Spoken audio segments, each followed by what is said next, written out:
Senhor presidente, senhoras e senhores senadores, para quem não sabe o destino, qualquer caminho serve. Para se atingir o destino, qualquer caminho serve. Esse poderia ser o slogan da política econômica do governo federal desde 2003. Uma mistura de voluntarismo, intervenção arbitrária, casuísmo, aumento da burocracia e favorecimento de empresários falastrões de capacidade duvidosa. A política econômica errática produz distorções que têm afetado de modo particularmente ruim os estados e os municípios, corroendo de maneira preocupante o tecido do Pacto Federativo Brasileiro. O exemplo mais sintomático é a maneira atabalhoada e sem método pelo qual tem se dado a desoneração de tributos. Embora concordamos que há uma alta taxa de tributos cobrado do cidadão brasileiro.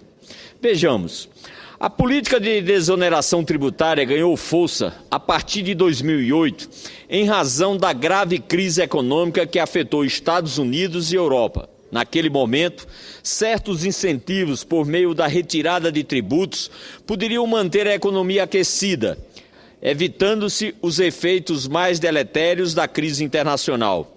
Seria, pois, evidentemente, uma medida temporária, até que a situação econômica se encontrasse em termos mais favoráveis. Todavia, o governo federal tomou gosto por esse estilo de fazer política, talvez porque não tinham em estoque muito grandes de ideia. Assim, a partir de 2011, tais medidas de desoneração passaram a ter finalidades várias, nem sempre condizentes com os interesses do país. E, além disso, produzindo distorções cada vez maiores, cada vez mais afetando principalmente os estados e municípios mais pobres dessa federação. Para se ter uma ideia do tamanho dessa política, entre janeiro de 2011 e julho de 2013, o governo adotou 161 medidas de desoneração tributária. Repito, presidente Flecha Ribeiro, 161 medidas de desoneração tributária. Esse seu desarranjo conceitual, o governo federal acredita que o incentivo ao consumo seria a chave para manter a economia aquecida. 41% das perdas de receita com a desoneração entre 2012 e 2014 decorrem de medidas que visam justamente incentivar o consumo. No entanto, temos presenciado efeitos que estão longe de serem os desejados por qualquer autoridade econômica responsável: inflação, estagnação e degradação das contas públicas. Pior é perceber que, ainda que o governo federal tenha deixado de lado o caminho correto, ou seja, não tem agido no sentido de elevar os investimentos e a competitividade da economia brasileira. Esse tipo de isenção tem na sua origem uma perversidade que nem sempre fica muito clara. A lógica do sistema tributário é que a sociedade deve financiar as necessidades financeiras do governo, seja federal, seja estadual, seja municipal. No entanto, ao serem criadas isenções, estão distorcendo o sistema nas duas pontas. Aquele contribuinte que não tem o poder de barganhar junto ao executivo no final das contas, paga os impostos dos que ficaram isentos. Ademais, há uma competição dentro do próprio Estado se há menos dinheiro disponível. Alguém vai ficar com menos recursos e, no caso, o fardo tem recaído sobre os estados e municípios, principalmente os mais pobres e, dentre eles, os da região Nordeste. Pior ainda é perceber que o montante total de desoneração já é tão grande, tem aumentado significativamente. Além disso, o modo como esse processo tem sido levado adiante torna o sistema tributário cada vez mais injusto e perverso.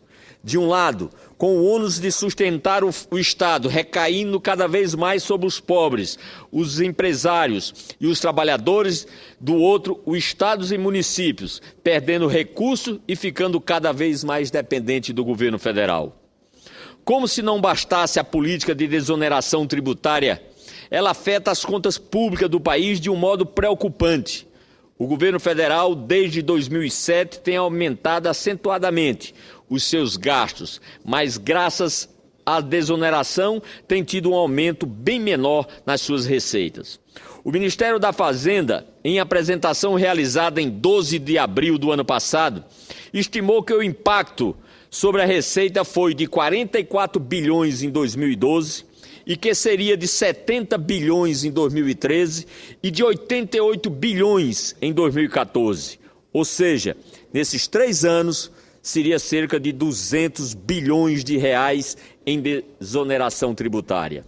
Dos tributos partilhados com estados e municípios, os que foram mais atingidos pela estratégia de desoneração foram o IPI e a CID combustível.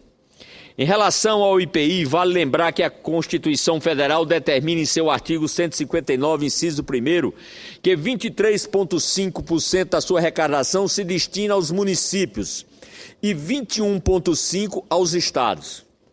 O inciso 2º e o parágrafo 3º desse mesmo artigo determinam que 10% do IPI são destinados aos estados, conforme a participação na exportação de produtos industrializados, sendo que desse montante, 25% são destinados aos municípios. De tal forma que 7,5% do IPI são dos estados nessa parte de exportação e 2,5% dos municípios.